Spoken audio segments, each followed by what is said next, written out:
ओ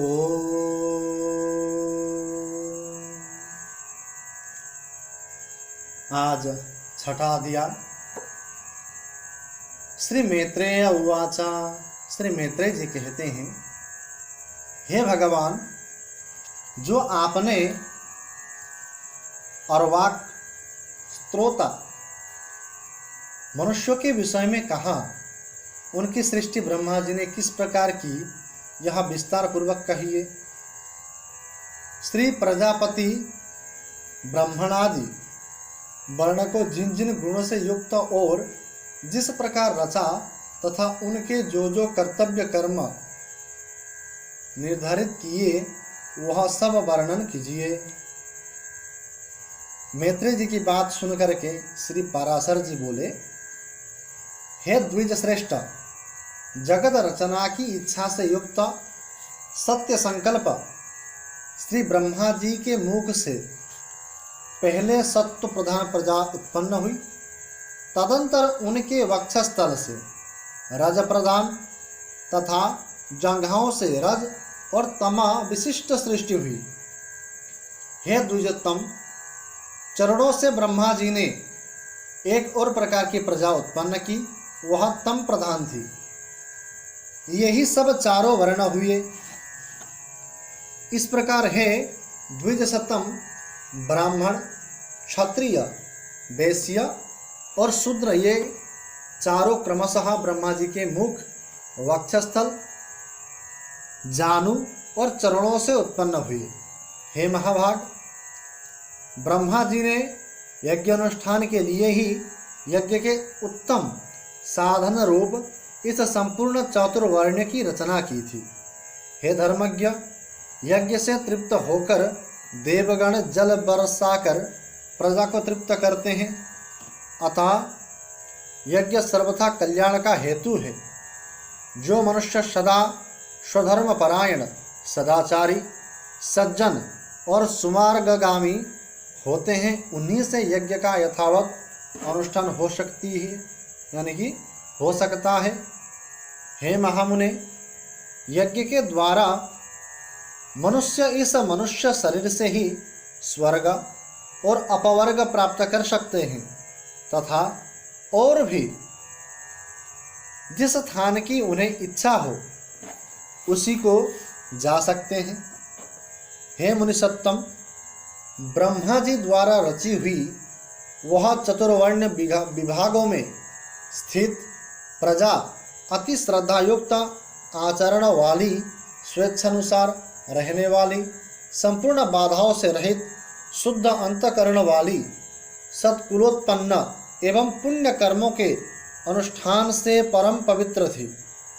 उसका चित्त शुद्ध होने के कारण उसमें निरंतर शुद्ध स्वरूप श्री हरि के विराजमान रहने से उन्हें शुद्ध ज्ञान प्राप्त होता था, जिससे वे भगवान के उस विष्णु नामक परम पद को देख पाते थे। फिर त्रेतायुग के आरंभ में हमने तुमसे भगवान के जिस काल नामक अंश का पहले वर्णन किया है, वह अति अल्प सार वाले, सुख वाले, तुच्छ और घोर दुखमय पापों को प्रजा में प्रवृत्त कर देता है। हे मैत्रेय, उससे प्रजा में पुरुषार्थ का विघातक तथा अज्ञान और लोभ को उत्पन्न करने वाली अथवा करने वाला रागादि रूप अधर्म का बीज उत्पन्न हो जाता है। तभी से उसे वह विष्णु पद प्राप्ति रूप स्वाभाविक सिद्धि और रसोल्लास आदि अन्य अष्ट सिद्धियां नहीं मिलती, और समस्त सिद्धियों के क्षीण हो जाने और पाप के बढ़ जाने से फिर संपूर्ण प्रजा द्वंद्व, ह्रास और दुख से आतुर हो गई। तब उसने मरुभूमि, पर्वत और जल आदि के स्वाभाविक तथा कृत्रिम दुर्ग और पुर तथा खरवट आदि स्थापित किए। हे महामते, उन पुर आदि को में शीत और घाम आदि बाधाओं से बचने के लिए उसने यथायोग्य घर बनाए। इस प्रकार शीतोष्ण आदि से बचने का उपाय करके उस प्रजा ने जीविका के साधन रूप कृषि तथा कला कौशल आदि की रचना की।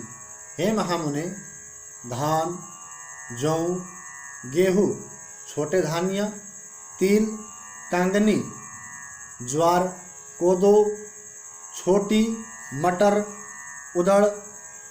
उड़द, मूंग, मसूर, बड़े मटर, कुल्थी, राय, चना और सन, ये 17 ग्राम्य औषधियों की जातियां हैं। ग्राम्य और वन्य दोनों प्रकार की मिलाकर कुल 14 औषधीय यज्ञिक हैं।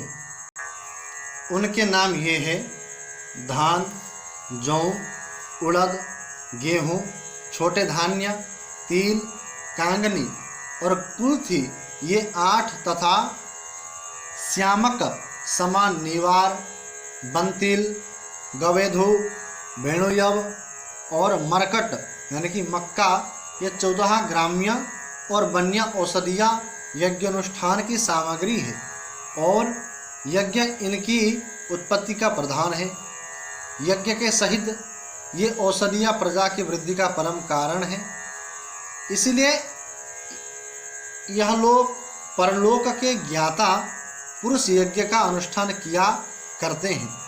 हे मुनिश्रेष्ठ, नित्य प्रति किया जाने वाला यज्ञानुष्ठान मनुष्य का परम उपकारक और उनके किए हुए पापों को शांत करने वाला है। हे महामुनि, जिनके चित्त में काल की गति से पाप का बीज बढ़ता है, उन्हीं लोगों का चित्त यज्ञ में प्रवृत्त नहीं होता। उन यज्ञ के यानी कि विरोधियों ने वैदिक मत, वेद और यज्ञादि कर्म सभी की निंदा की है। लोग दुरात्मा, दुराचारी, कुटिलमती, वेद विनंदक और प्रवृत्ति मार्ग का उच्छेद करने वाले ही थे। हे धर्मवनों में श्रेष्ठ मैत्रेय, इस प्रकार कृषि आदि जीविका के साधनों के निश्चित हो जाने पर प्रजापति ब्रह्मा जी ने प्रजा की रचना कर उनके स्थान और गुणों के अनुसार मर्यादा, वर्ण और आश्रमों के धर्म तथा अपने धर्म का भली प्रकार पालन करने वाले समस्त वर्णों के लोक आदि की स्थापना की। कर्मनिष्ठ ब्राह्मणों का स्थान पितृलोक है। युद्ध क्षेत्र से कभी न हटने वाले क्षत्रियों का इंद्रलोक है तथा अपने धर्म का पालन करने वाले वैश्य का वायुलोक है और सेवा धर्म परायण शूद्रों का गंधर्वलोक है। 88,000 ऊर्ध्वरेता मुनि हैं। उनका जो स्थान बताया गया है वही गुरुकुलवासी ब्रह्मचारियों का स्थान है। इसी प्रकार वनवासी यानी कि वानप्रस्थों का स्थान सप्तर्षिलोक है, गृहस्थों का पितृलोक है और सन्यासियों का ब्रह्मलोक है तथा आत्मनोभाव से तृप्त योगियों का स्थान परम पद मोक्ष है। जो निरंतर एकांत सेवी और ब्रह्म चिंतन में मग्न रहने वाले योगी जन हैं, उनका जो परम स्थान है उसे पंडित जन देखिए यानी कि पंडित जन ही देख पाते हैं। चंद्र और सूर्य आदि ग्रह भी अपने अपने लोकों में जाकर फिर लौट आते हैं, किंतु द्वादशाक्षर मंत्र ओम नमो भगवते वासुदेवाय का चिंतन करने वाले अभी तक मोक्ष पद से नहीं लौटे। तामिश्र, अंधतामिश्र, महारौरव, रौरव, असीपत्रवन, घोल, कालसूत्र और अविचिक आदि जो नरक है वे वेदों के निंदा और यज्ञों का उच्छेद करने वाले तथा स्वधर्म विमुख पुरुषों के स्थान कहे गए हैं।